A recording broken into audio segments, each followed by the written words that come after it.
So our first conversation now. See, over the weekend, we had the Bayelsa, Imo, and Kogi off-cycle elections. These polls held outside the general elections schedule due to circumstances such as death, resignation, impeachment, annulment of elections by courts, and many more. Let's count the costs of these off-cycle elections. We'll also look at comments coming out of the Saudi Africa Summit. Join us for this is Mr. Johnson Chukwu, MD, Cowrie Asset Management. Good morning. Good to have you.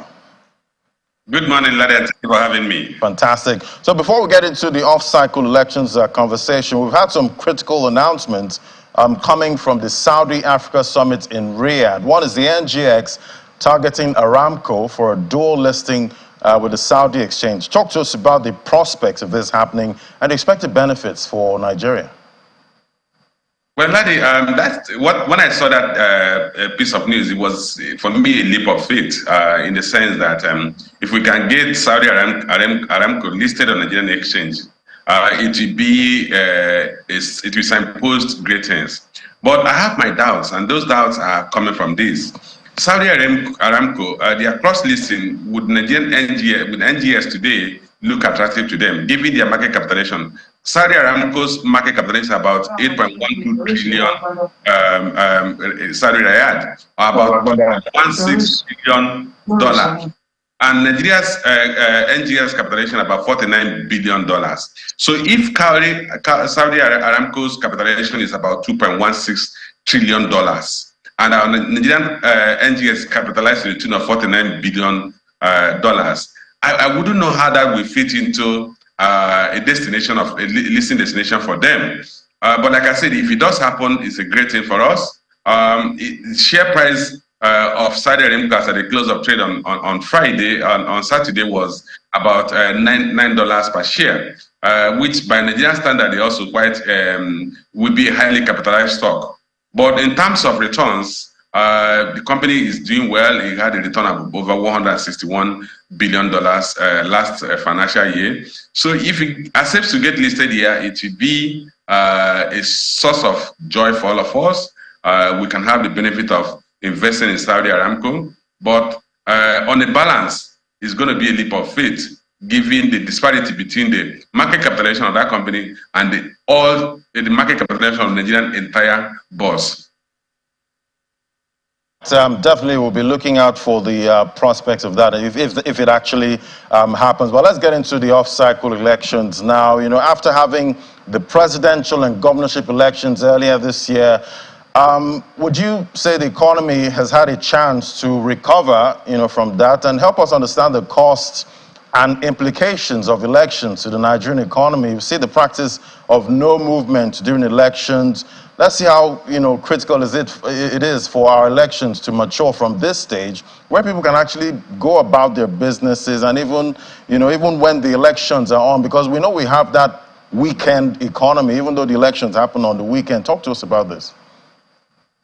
Thank you, Larry. I like the way you ended your question, because basic thing we are looking at, these election cycles have a definite effect on economic activities, particularly on election day and pre-election day. We see a shutdown at the night of the pre-election day and a total shutdown on election day. So whatever economic activity takes place in that vicinity or that locality is put in suspense.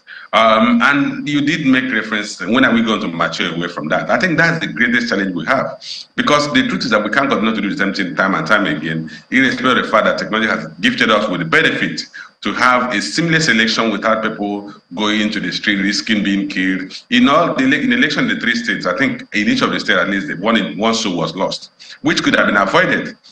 Because today we have face recognition technology, we have biometric technology, we have iris recognition technology, we have several means we can recognize people without them going to a polling unit. And we have today, Nigerians vote on several social engagements, be it Big Brother show or whatever, without stepping out of their homes. And those votes are counted individually. So why can't we adopt technology today to make sure that our election becomes electronically conducted? Why must we continue in this archaic system of people lining up, casting their votes, not being counted, result sheet being snatched, handwritten, and then we are disputing election results time and time and again? So I think we need to change the narrative and push the government, the electoral bodies to adopt technologies to make our election process easier to conduct, less time consuming, and less economic wastage.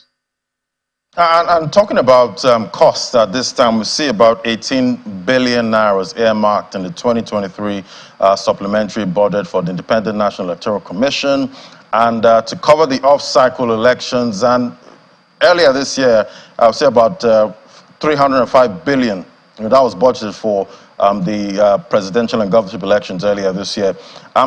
Is this too expensive, or is this cost? Is it affordable for Nigeria this time? Can we afford this? Okay, I take it from different perspectives. It's not the size of the amount that is spent that will be of concern to me. It's whether we are getting value for money spent. Having spent about 323 billion naira on elections this year, we should have matured or graduated to a point where election results are difficult to dispute. That when you lose, you know you have lost. And that even without raising a finger, you can reasonably say the elections were free and fair. It doesn't matter. I know Nigerians contest everything. Nigerians hardly accept that they've lost in any contest. But be that as it may, it's just like a game of football. If you play a football match and you lose to a superior team, you go and suck and go and look at how do I improve on my game, which is what it should be. If we advance our electoral process to the point that it is seamless, the electoral process can reasonably be called. And at that point, it doesn't matter how much we spend on that. The problem we have is that we doesn't seem that we're getting value for money. When in all the elections, people are contesting the outcome, we end up in almost all elections in court. The challenge is that amount spent is not in terms of absolute figure, it's whether we got value for it. And we need to review that expenditure. Look at how relevant they are and how did they contribute to the electoral process. And do we achieve the objective we set out to achieve? And if we didn't achieve that objective, or that objective is still in dispute, then we need to review our processes to make sure that we get value for money that we spend for our elections. And talking about election spending, there's also that issue of, vote buying, voter inducement and all of that. And we have inflation right now, 26.72%. We're seeing projections, for the month, for the coming data we're expecting for inflation. We're seeing that projection from KPMG is coming at 30%. How do these elections, off-cycle elections, do they have any impact on, inflation numbers, coming from those states, where the polls are held? Okay, we're basically going to speak at the realm of macroeconomic issues. When you have expenditures of government that is not coming from productive activities, that is, when you fund activities from ways and means, which means the federal government has borrowed from the central bank to fund elections. If that is the case, then you're going to have a liquidity impact of that, which could lead to further pressure on inflation. Beyond the 18 billion that was spent on supplementary elections or off-cycle elections, I think the government had budgeted about 2.17 trillion naira, which has been passed as supplementary budget. I understand from that, of that 2.16 trillion naira, 1.72 trillion naira would be by ways and means funding. That means that obviously the 18 billion was also by ways and means funding. So if that be the case, then the impact will be further pressure on price levels, because you're going to see excess money pursuing few goods, because this funding from the central bank is not backed by productive activities. That's on one part of it. The other part of it, we also recognize that when you spend money and you pay ad hoc workers and those people consume, if there's no improvement in productivity, of course, it could lead to inflationary pressure. But it also has a salutary effect on economic activities. If that consumption takes place within those localities, I mean, the ad hoc staff that we are not previously on employment are paid, and they spend it on that within those economies where the elections are held, then it could have a positive impact on economic activities and could lead to improvement in productive activities. So we must look at it from all those perspectives. And definitely, election activities have an impact on the economy. Mostly at this point, we seem to be seeing more of a negative impact at this time. But talk to us on how we can, create some kind of hedge, or protect the economy from election activities in Nigeria. How can we achieve that?